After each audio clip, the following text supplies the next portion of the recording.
خوبصورت چیز سورۃ العصر is very close to my heart. I heard it from one of the religious scholars. Beautiful explanation. اگر ایک بندہ ڈوب رہا تو اور سو رہا اور ڈوب رہا تو سب سے پہلے کیا کرنا ہے؟ اسے مرنے سے بچنے کے لیے اٹھنا ہے. He has to wake up. ہاتھ پاؤں نہیں مارے گا کیونکہ ابھی تو سو رہا ہے. اگر مثال کے طور پہ ڈوب رہا ہے اور سو رہا ہے تو سب سے پہلے اٹھنا. اٹھے گا، آگے پیچھے دیکھے گا، اس کے بعد اب اسٹرگل کرنی ہے. اسٹرگل کر کے پانی کے اوپر آئے گا.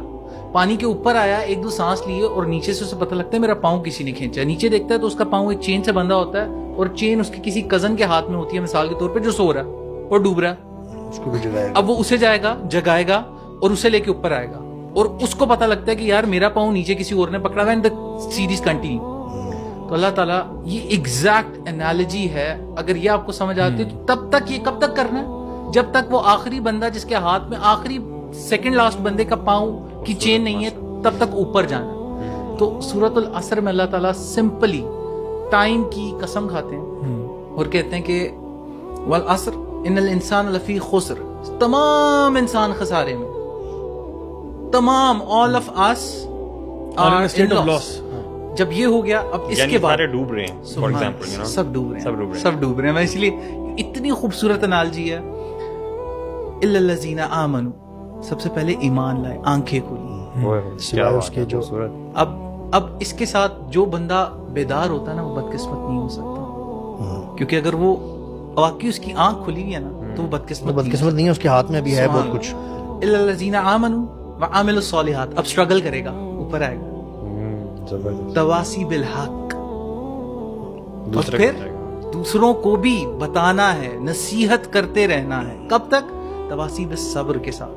اور اس کے ساتھ اس میں شکر کی بات نہیں آئی، صبر کی بات آئی. اور سبحان اللہ، آئی ڈونٹ نو، میں نے کہیں سنا ہوگا اللہ کی طرف سے یا میرے دل میں یہ خیال آ گیا ہوگا کہ مومن کا جو معاملہ ہوتا ہے نا وہ صرف صبر پہ ہی ہوتا ہے. اور صبر کا پینیکل یہ کہ وہ زبان سے پھر اللہ کا شکر ادا کرتا، وہ صرف صبر ہی ہے. کل ہی میں نے تفسیر میں پڑھا ہے کہ انہوں نے کہا کہ جو صابر ہوتا ہے وہی شاکر ہو سکتا ہے، اللہ اکبر، اور جو شاکر ہوتا ہے وہی صابر ہو سکتا ہے. اللہ اکبر. یہ لازم ملزوم ہے. اور یہ علی بھی بیسس جو ہے نا، نیچے والی چیز، نیچلا لیول صبر ہے. صبر کر کر کے ایک ٹائم آتا ہے وہ کہتا ہے الحمدللہ.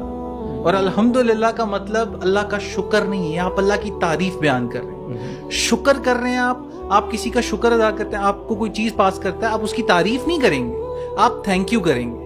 اور اگر آپ اس لیول پہ پہنچ جائیں گے کہ تعریف کے پینیکل ہے تو آپ اس شکر کا پینیکل ہے تو آپ تعریف کریں گے. تو سبحان اللہ، الحمدللہ اللہ کی تعریف، اللہ کی حمد بیان کر رہے ہیں آپ. اور یہ آپ کو پتا ہے کہ یہ اسٹیٹ جو ہے نا، یہ تبھی آتی ہے جب انسان اپنی آنکھیں اتنی کھول چکا ہو کہ اس کو اپنے ٹرائلز اور ٹریبولیشنز میں بھی نا اللہ کی گریٹنس سمجھ میں آ رہی ہو. اور دیکھیں ہماری لائف میں اکثر آپ لوگ سب کی لائف میں کوئی نہ کوئی ایسا واقعہ ضرور ہوا ہوگا، بلکہ ملٹیپل بھی ہوئے ہوں گے، جنہوں نے آپ کو نا کنڈیشن کیا ہوگا، آپ کو ایک بہتر انسان بنایا ہوگا، آپ کے اندر وہ کوالٹیز پیدا کی ہوں گی جو پہلے نہیں تھی.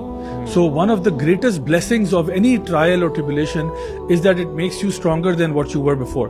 Whatever doesn't kill you only makes you stronger.